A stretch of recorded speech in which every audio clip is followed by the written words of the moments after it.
یہ اسباب انتشار کیا ہیں؟ کیوں افتراق ہے امت میں؟ کیوں انتشار ہے امت میں؟ تو اسباب انتشار میں سے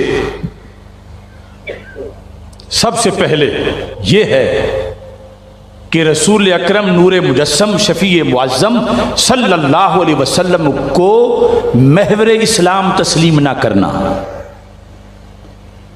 یقیناً عقیدہ توحید اول عقیدہ ہے، مگر اس دین کی پہچان عقیدہ توحید سے نہیں، عقیدہ رسالت سے ہے۔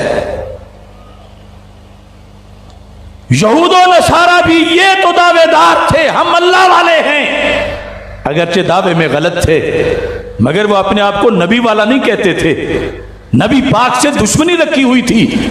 اللہ والے نحن ابناء اللہ واحباؤ، ہم تو اللہ والے ہیں، معاذ اللہ کہنے لگے ہم تو اللہ کے بیٹے ہیں، اس کے بڑے برگزیدہ ہیں۔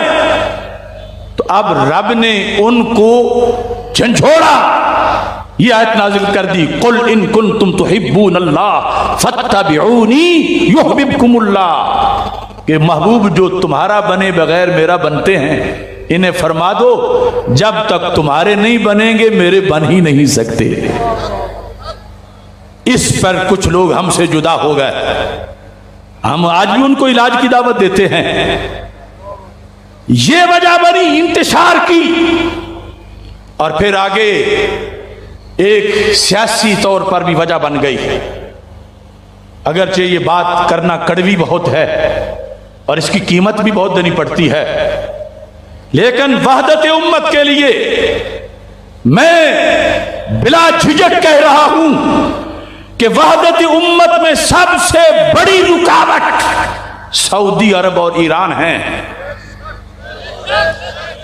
ایک سوچ پہ سعودی عرب اڑا ہے، دوسری سوچ پہ ایران اڑا ہے، اور وہ سوچ اعتقادی ایک عقیدے کی سوچ ہے، مخصوص فکر، اور پھر ان کی اپنی لابیاں ہیں، ان کی اپنی برادریاں ہیں، ان کے پیچھے ان کے ہاتھ ہیں، اور اس بنیاد پر کوئی مرہم مفید ہی نہیں ہو رہا کہ یہ دونوں اگر باز آ جائیں، ہم شریک جرم نہیں، یہ دونوں ممالک برابر کے شریک ہیں، ان کے جتھے ہیں، ان کی آرگنائزیشنز ہیں، مختلف ممالک کے اندر جا کر جو جنگیں خون خرابہ کرنے والے اور اپنے اپنے سانپوں کو پالنے والے اگر یہ باز آ جائیں تو امت میں وحدت ہو جائے۔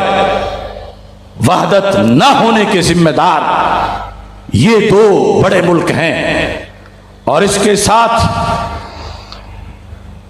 یہ چیز بڑی قابل غور ہے، محبت اہل بیت رضی اللہ تعالی عنہم ہو اور محبت صحابہ نہ ہو تو یہ وحدت کے اوپر بہت بڑی ضرب ہے۔ محبت صحابہ ہو، محبت اہل بیت نہ ہو، یہ وحدت کو پارا پارا کرنا ہے، اور یہاں بھی ہمارے حصے کوئی گناہ نہیں ہے، ہمارے سینوں میں دونوں محبتیں بیک وقت ہیں،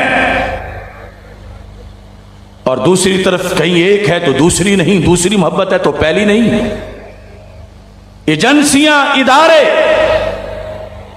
اس بات کی طرف توجہ کریں، انٹرنیشنل فورم پر، عالمی سطح پر ممالک اگر اجڑے ہیں تو اس انتشار کے سبب کی وجہ سے کہ دعویٰ کسی نے ایک محبت کا کیا اور دوسری کو خود پانی بنا تو دوسری محبت کو آگ سمجھا، اور دوسری کو پانی تو پہلی کو آگ سمجھا، اس سے یمن، شام، عراق اجڑ گئے، اسلامی ملک وحدت پارا پارا ہوئی۔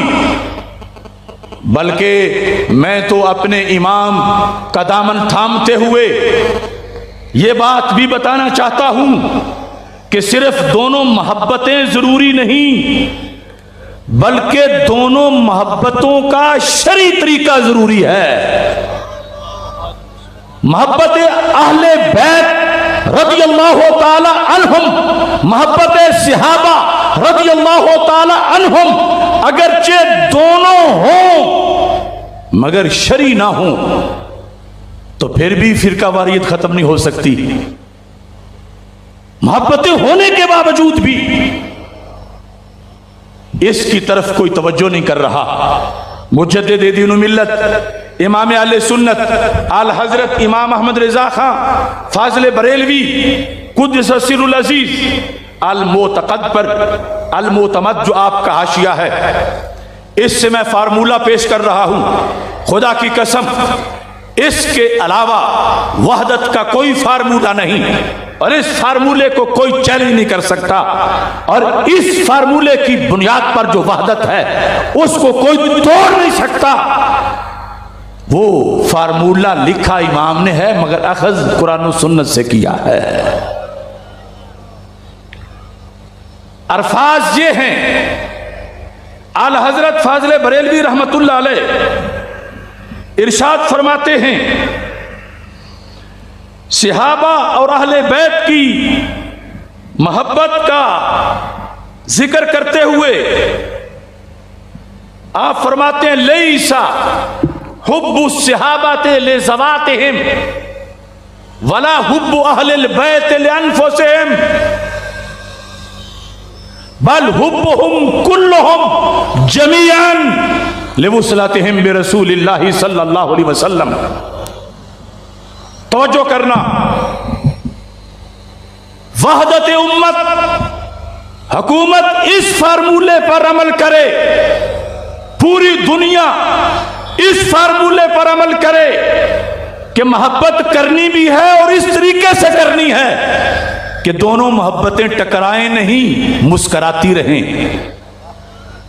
دونوں محبتوں کی مسکن جدا جدا نہ ہو کہ ایک طرف ایک سینے میں ایک محبت ہے، دوسری طرف دوسرے سینے میں دوسری محبت ہے. وہ جدا جلسہ کرتے ہیں، یہ جدا جلسہ کرتے ہیں، وہ ان کے خلاف وہ ان کے خلاف نہیں. ہمارا وہ فارمولہ ہے کہ دونوں محبتیں رہتی ایک سینے میں ہیں.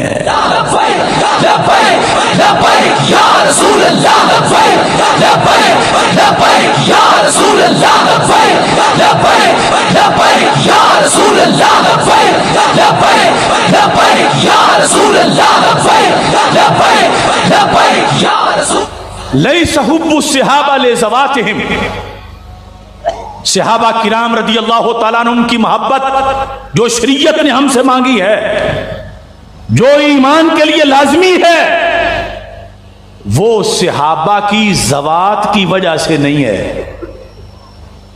صحابہ کی بولو تو صحیح، ذوات کی وجہ سے. ذات کی جمع ہے ذوات. صحابہ کی ذوات کی وجہ سے. شریعت نہیں کہتی کہ اس کا چونکہ یہ خاندان ہے لہذا اس صحابی سے پیار کرو. حب صحابہ کا تقاضا صحابہ کی ذوات کی وجہ سے نہیں ہے. تو پتہ چلا حب صحابہ کی دو قسمیں ہیں. ایک ہے کسی صحابی سے پیار کرنا اس کی ذات کی وجہ سے، اور دوسرا ہے کہ پیار کرنا سرور کائنات کی وجہ سے. لیس حب الصحابہ لذواتہم. اگلا جملہ بھی سن کے تھرڈ پرسن کو میں کہتا ہوں ذرا صبر بھی کرنا، برداشت بھی کرنا. ولا حب اہل البیت لانفسہم، کہ اہل بیت اطہار رضی اللہ تعالی عنہم کی محبت بھی ان کے نفوس کی وجہ سے نہیں ہے، ذوات کی وجہ سے نہیں ہے. اب رفت زدہ ماحول میں یہ کیسے کوئی ہضم کرے؟ مگر کرنا پڑے گا، یا پھر رضا کا نام چھوڑنا پڑے گا.